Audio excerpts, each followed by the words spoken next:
ও যুবক, তোমাদের পায়ে হাত দিয়ে বলি, তোমরা 2-3 বন্ধু মিলা যা দেখো নেটের ভিতরে, যদি তোমাদের মা বাবা জানতো তাইলে মনে হয় জুতা দিয়া বাইরে তোমাদেরকে ঘর থেকে বাহির করে দিত। বলো হ্যাঁ, সত্য তো? যদি দুনিয়া জানতো, কোনো বাবা তার মেয়েকে তোমার হাতে উঠায়া দিত না। আর যুবতীরা যা করে নেটের মাঝে, যদি দুনিয়া জানতো, কোন যুবক মনে হয় ওকে বহু স্ত্রী হিসাবে ঘরে উঠাইতে রাজি হতো না। আল্লাহ বলে, তোমাদের সাথে 24 ঘন্টা আমি লুকোচুরি খেলি। তুই গুনাহ করতে অভ্যস্ত, আমি লুকাইতে অভ্যস্ত। তুই গুনাহ করতে ভালোবাসিস, আমি লুকাইতে ভালোবাসি।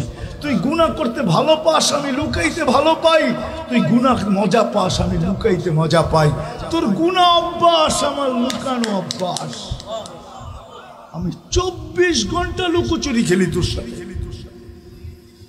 তো যেই প্রশ্ন আল্লাহকে করছিলাম, আল্লাহ মুসলমান সারা দুনিয়ায় নির্যাতিত, আপনি আবাবিলকে সব বাদ দিলাম, ফিলিস্তিনে পাঠান না কেন? ওইখানে তো আপনার খলিল শুয়ে আছে, ওইখানে তো মুসা আলাইহিস সালাম শুয়ে আছে, ওইখানে তো 70 জন নবী শুয়ে আছে। ওটা তো দিয়ারুল আম্বিয়া, নবীদের জায়গা।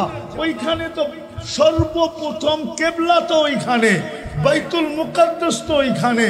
আপনার বন্ধু তো ইমামতি করলো ওইখানে, 1.25 লক্ষ নবীদেরকে আপনি জমা করলেন ওইখানে। আপনি আবাবিল পাঠান না তো পাঠান না কেন? আল্লাহ বলতে চাইতেছে, পাঠাই তো পাঠাই কি করা?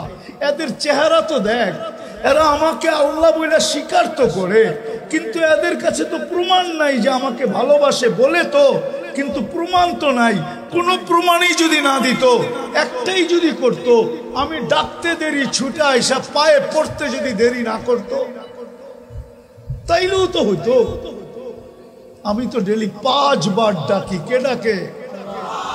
দুনিয়ার পদস্থ লোকদের ডাকে সাড়া না দিলে হাতকড়ি পড়তে হয়, বেরি পড়তে হয়, জেল জরিমানা হয়, এমন কি হয় গুমও হইতে হয়।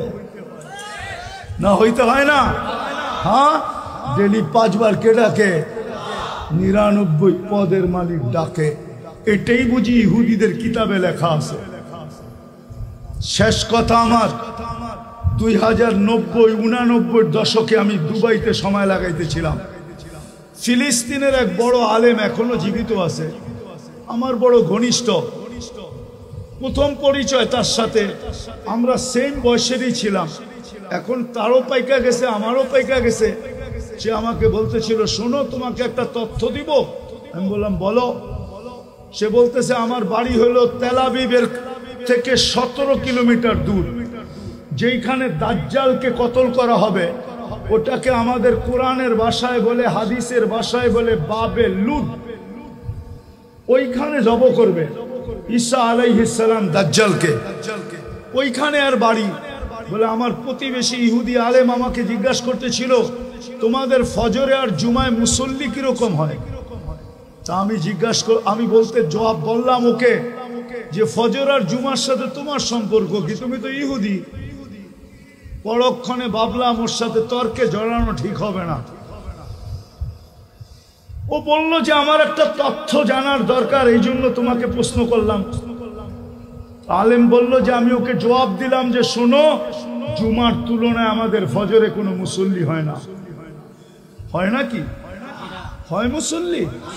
হ্যাঁ, শিবপুরেও তো আছে, ফজরে শুধু ইমাম আর মুয়াজ্জিম হয়, আর কেউ হয় না। না হয় না? বর্ষার দিনে, শীতের দিনে, ঠিক না? কনকনে শীতের দিনে কোনো মুসল্লি মসজিদে আসে না। আসে নাকি? হ্যাঁ। তো বলে আমি বললাম জুমার তুলনায় আমাদের ফজরে কোনো মুসল্লি হয় না। তো ওই আলেম চিৎকার দিয়ে বসে, ইদান নাহনু ফিল আমান, তাইলে আমরা এখনো নিরাপদ। তোকে জিজ্ঞাসা করছি এটার অর্থ কি? বলে আমাদের কিতাবে লেখা আছে, যেই দিন ফজরের জামাত আর তোমাদের জুমার জামাত সমান হবে, ওই দিন থেকে তোমাদের বিজয়ের পালা শুরু হবে। এর আগ পর্যন্ত তোমরা শুধু মায়ের খাইতে থাকবে। এই জন্যই আমি বলছিলাম যে ভালো তো বাসি বলি, কোনো প্রমাণ তো নাই। যদি একটা প্রমাণ দিতে পারতাম তাইলেই মনে হয় মুসলমানকে কোনোদিন পরাজয় বরণ করতে হতো না, কোনোদিন বিজাতিদের হাতে নির্যাতিত হইতে হতো না, কোনোদিন হতো না। যদি নামাজের জন্য সাড়া দিত, আজান হইতে দেরি, ছুটে আসতে দেরি করত। এই চেহারাটা আল্লাহকে কি করে কালকে দেখাবো বলেন? বিদায় চলেন আজকে এই মাহফিল থেকে, ইসলামী মহাসম্মেলন থেকে, যারাই আমরা এখানে আসি আর যারাই আমার কথা শুনতেছেন, আসেন মনের থেকে তওবা থেকে। আমি হাদিস দিয়া প্রমাণ দিব, ইল্লাম ইয়াতুবু।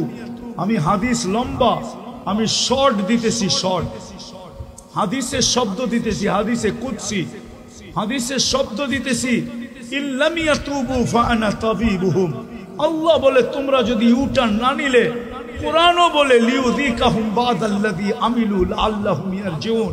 এখন সময় চলে আসছে, আমরা যদি ইউটার্ন না নিলাম, আল্লাহর কদমে যদি না পড়লাম, কুদরতি পায়ে যদি না আসলাম, তাহলে আল্লাহর ওয়াদা, অঙ্গীকার, ইল্লাম ইয়াতুবু ফাআনা তাবিবুহুম, তাহলে আমি তোমাদেরকে অপারেশন চালাইতেই থাকবো, চালাইতেই থাকবো, চালাইতেই থাকবো।